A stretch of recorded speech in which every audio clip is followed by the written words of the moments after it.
Welcome back, everyone, to another segment of The MCR. Mac and me. My name's TJ. Please like, share, and subscribe. And if you're watching us on Rumble, thank you very much. The topic. We are compelled to address the events of this past week. What, 5 or 6 congressional Democrats.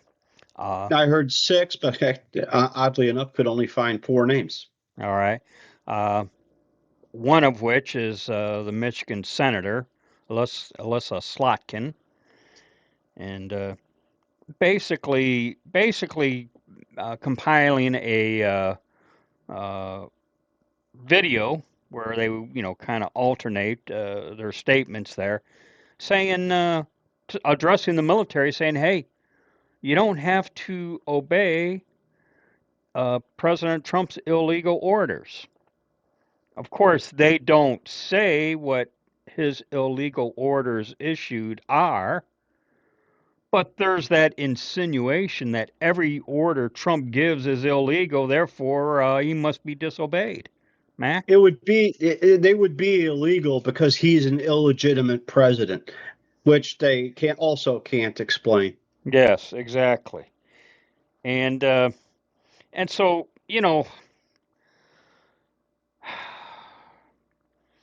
they're telling the military to disobey the president, and rightfully so. President Trump doesn't like it. I mean, what president would?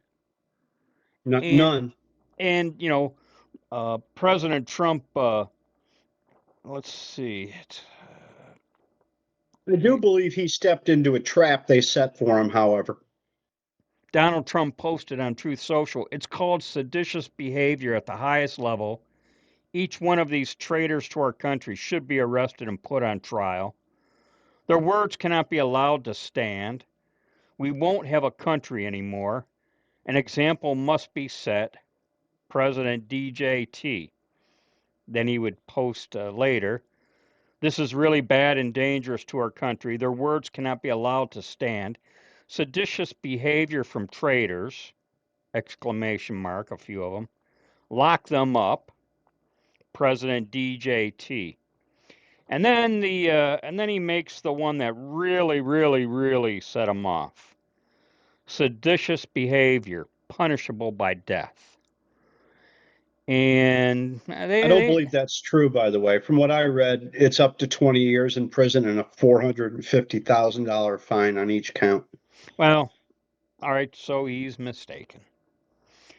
But well, like I said, I believe he stepped into their trap.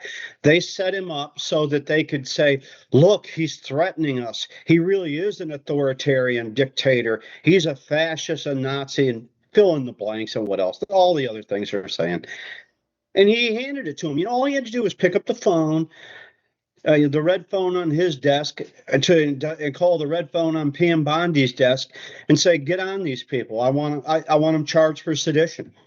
Well, Caroline Leavitt in a press conference, of course, she's being pressed a lot, basically as to what you just said there.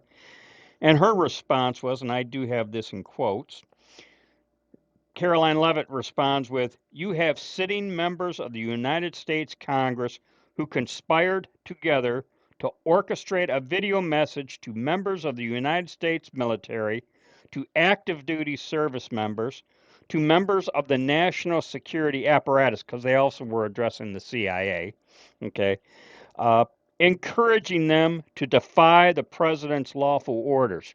And they want to do a play on words, a little cutesy play on words, saying, "Well, in other words, they're telling the military to disobey unlawful orders, like you said, because he's an illegitimate president. Yet they have not specified what those illegitimate orders were or are. Right. And you want to know something? And that's why I think it was a trap set. But here's the thing: if you want to do a play on words, Trump didn't say, "Hey, he didn't say anything to the effect of," and I want to see if I can get this straight here. All he said was seditious behavior needs to be punished, and of course punishable by death. But I don't think he accused them directly of seditious behavior. He didn't say their names. He didn't say their names. So if you want to do a play on words, let's do a play on words. It You know? reminds me of a fellow we used to know who would say, "I didn't say that." Yes, exactly. On both sides of this. Yeah. He could go there. So you know what? You want to do a little cutesy play on words? Have at it. And, and perhaps of course, he knows more than I do and how these things work. But I have a suspicion as to why they did this. They called it a public service announcement. Well, first off, the military isn't public, so that's BS. So the first, and you know this as well as anyone. It's first day, first hour, 101. You don't have to obey unlawful orders. And those unlawful orders might be something to the effect of we'll go into Chicago and we'll shoot children just so they don't grow up to be Democrats. That would be an unlawful. I know that's an absurd thing, but that way that would be an unlawful order, and you would not have to do it. Oh, and another thing pops into my head real quick. Anyone concerned about the unlawful order that J.B. Pritzker is giving the state police to violate federal law? To violate federal law, if there isn't a definition of unlawful order, I don't know what it is. Well, there's one little technicality that I think everyone's missing here. Civilian law is quite a bit different than military Yes, law. it's not like the And I Uniform got to Code of tell you, Military as Justice. an active duty person, if you're found guilty of sedition, you can expect to be up to your eyeballs in deep doo doo. Oh yeah. I mean, So the point I was about to make there, and I kind of sidetracked myself, was they feel comfortable doing this. And the fact that Trump's not going to pick up the phone and call Pam Bondi, because Pam Bondi can go through the motions, and they're going to get away with it because you get, if they're charged in federal violating a federal law, which this would be, they would have the trial in one of two places. We'll cite Alyssa Salk, and I can't speak to the rest off the top of my head, but she'd either be tried in D.C., where the charges would be dismissed by the federal judge, or she would be charged in Holly, Michigan, which is where she resides. Now that is in Oakland County, Michigan, and they have 14 federal judges there, 2 appointed by Bush, in other words, anti-Trumpers, 6 by Obama, anti-Trumpers, and 6 by Biden. So good luck getting that case tried there. yeah, So really. if I know that if I come over to your house and slap you and your wife around and nothing's going to happen to me, what's stopping me from doing it? In fact, they got the green light to do all these kind of things. And again, I'll say, I think he stepped into a trap. They set him up to make him look bad. All of us bad. All the MAGA people. We're all violent, crazy people. Although all the violence is coming from them. Yeah. Well, I have a counter to that assertion of yours. Uh, I was listening to Vince Colonnese, and it is his belief, his theory, his suspicion that what drove Trump to take it to the next level was the media was just fine and dandy to give a pass to these congressmen.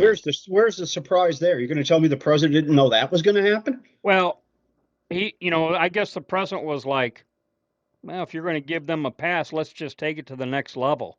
Let's ratchet it up a Here's what notch. I would have done. I might have said very little. I would have condemned their comments. I wouldn't have mentioned any punishment. I wouldn't have made any threat. And the first soldier, Marine, sailor, airman that said, I'm disobeying this unlawful order, then you charge them with sedition. Yeah, yeah. That's what I would have done. Well, as all this was playing out and it was being bandied about as to what punishment should be uh, given to all these pieces of excrement, we'll say, a story came to mind. Mac, have you ever heard of the short story, The Man Without a Country? I'm familiar with it.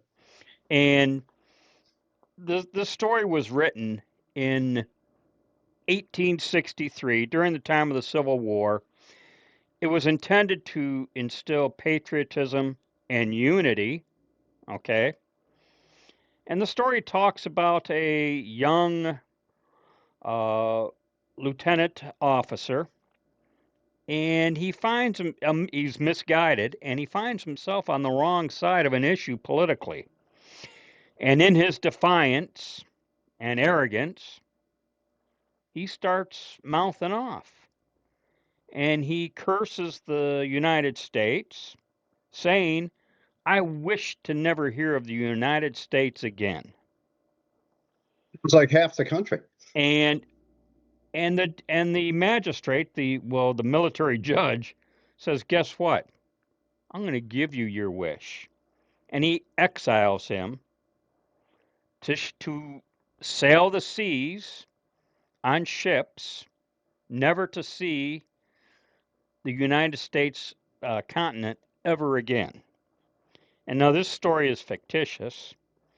The man does, in fact, uh, sail the high seas for 50 years, so the story goes. And he comes to regret his conduct. And and towards the end of the story, as he's talking to a young naval officer, basically saying, I screwed up and I see the error of my ways, but I did what I did, and now I have to, I have to face my punishment. He says to the young naval officer uh, to pass on his book. He had a book that he would read, and I guess this book really does exist. It's Presbyterian Book of Public Prayer, and there's a line from this book, Presbyterian book, uh, Presbyterian Book of Public Prayer, and the line reads, Most heartily we beseech thee, with thy favor to behold and bless thy servant, the President of the United States, and all others in authority. And he basically, it's almost the story is kind of redemption of the man's soul. But the problem is, and as I think of these Democrats, there's no redemption for them. No. And and They I, side with the demonic, so they're certainly not presbyters, and they certainly aren't reading any scripture unless they think they can somehow twist it to buy the votes of the morons who vote for them. but what made me think of this story, and I'm belaboring my point here, but what made me think of my story was when they were talking about their punishment. I said, man, they had to just throw them on this ship, just like they did that young officer, you know. And that's what got me going on this short story was, you just as soon they be gone. Just I'd put them on a ship and sail them into Venezuelan waters about right now. yeah, you know what? We've said this so many different ways, going back weeks now, where they just want to burn this country down. They want to, Decades I've been saying it. They don't want this country. They want a totalitarian Marxist state. and and this is just their latest spin, drive, And the attempt, people voting effort. for them, aka the smooth brains, uh, they just can't get enough of it. And my fear is they're going to vote for him next year too. That's what scares me. And if that's the case, we're in deep doo doo, you know. But that's all I got. Unless you got Yeah, something no, that's else. about it. Uh, Maybe we should do a topic in the future about Mrs. Slutkin, yeah, really, because the because there's a lot to say about the carpetbagger, phony. She's a complete fraud in every sense of the word, including her service to our country, which is a joke. She's a deep state clown. well, and You can thank Wayne County, the tomfoolery in Wayne County that got her elected. Because, and I've talked about this many episodes ago, where I looked at all the counties here in Michigan, and it was basically Wayne County was one of two counties that swung so heavily in her favor that she was able to overtake Mike Rogers and win the election. And Those are not very. They got a lot of smooth brains living there too. yeah, so Wayne County, that's the county the city of Detroit resides in, and corrupt as all get out, and a shell of a city, I would tell you, shell of a county actually. But anyways, that's another topic. So, all right, are we done? Is that it? I think so. All right, you know what, we've ranted enough for this one. So we'll catch you in the next segment. As always, be safe, watch your six, and don't tread on me.